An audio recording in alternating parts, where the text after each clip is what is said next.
नमस्कार दोस्तों। आज सोचा आपसे बचपन में सुनी एक कहानी शेयर कर लूं।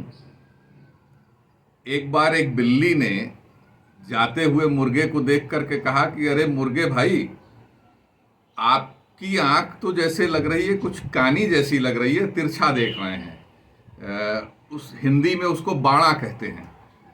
तो मुर्गे ने बिल्ली की तरफ देखा और कहा कि बख्शो बिलार, मुर्गा बाणे होके रही हैं। तो बिल्ली बख्श दे, यही मुर्गे के लिए पर्याप्त है, वो चाहे कैसा दिख रहा हो। तो आज जो कमोबेश स्थितियां हो रही हैं किसान बिल को लेकर के, जबरदस्ती थोपा जा रहा है जो बिल, जो काला कानून, जिसके खिलाफ किसान आंदोलनरत है, और ये सरकार कह रही है कि हम आपकी बेहतरी के लिए कर रहे हैं। तो किसान अपनी बेहतरी नहीं जानता, सरकार जानती है। और सरकार क्या जानती है? आपने इस काले कानून में सबसे पहले अनाज को हटा दिया, एसेंशियल कमोडिटी एक्ट से, आवश्यक वस्तु अधिनियम से भंडारण का रास्ता साफ किया, ताकि आपके जो कॉरपोरेट के मित्र हैं, जो पिछले 5 सालों से एफसीआई के गोडाउन्स को भी टेक ओवर किए पड़े हैं भंडारण के लिए, उनके भंडारण का और मुनाफाखोरी का रास्ता साफ हो सके।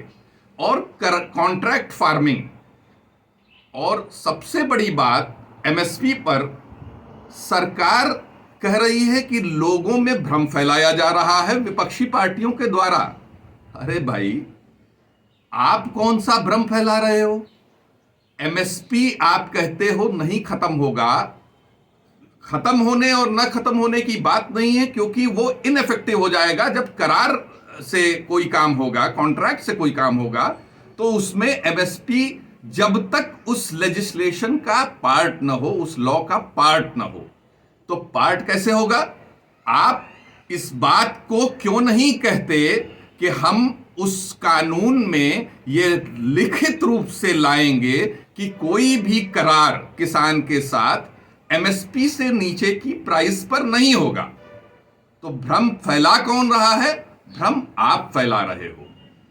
दूसरी तरफ आप ये बता रहे हो कि किसान अब अपना प्रोड्यूस पूरे हिंदुस्तान भर में कहीं बेच सकता है। तो क्या पहले नहीं बेच सकता था?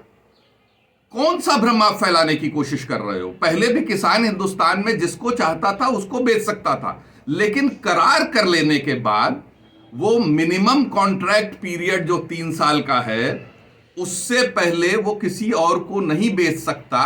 और उसमें भी आपने ये प्रोविजन ला दिया कि ब्रीच ऑफ कॉन्ट्रैक्ट की दशा में कोई भी न्यायालय इसको एंटरटेन नहीं कर सकता।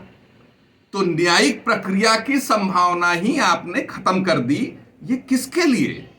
ये इस देश में पहली बार हो रहा है दोस्तों कि किसान अपने हकों के लिए सड़कों पर है, और आप कभी उसको खालिस्तानी बता रहे हो, कभी उसको देश का विभाजन करता बता रहे हो। अब सोशल मीडिया पर पोस्ट वायरल हो रहे हैं कि किसान अन्नदाता नहीं है, वो व्यवसाय करता है, जैसे हम आप सब व्यवसाय करते हैं। अरे नादानो, वैसे तो देश की सुरक्षा में लगा जवान भी जो है नौकरी कर रहा है, जैसे हम आप सब नौकरी कर रहे हैं।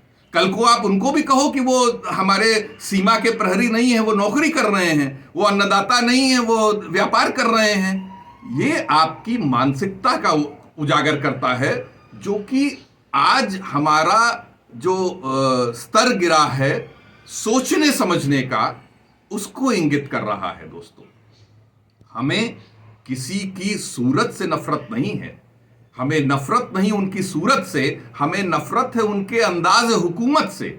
आपने इस कानून को लाने के पहले उनके स्टेक होल्डर्स से बात क्यों नहीं की?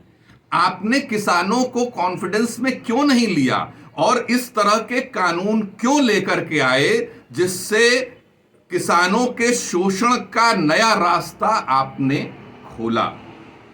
तो आइए दोस्तों, एक बार फिर से इस सरकार के झूठ को बेनकाब करें और हमारे देश की इकोनॉमी की रीढ़, हमारे देश के किसानों के साथ अपनी सॉलिडेरिटी को, अपनी मजबूती को अपने किसानों के साथ दर्शाएं। नमस्कार।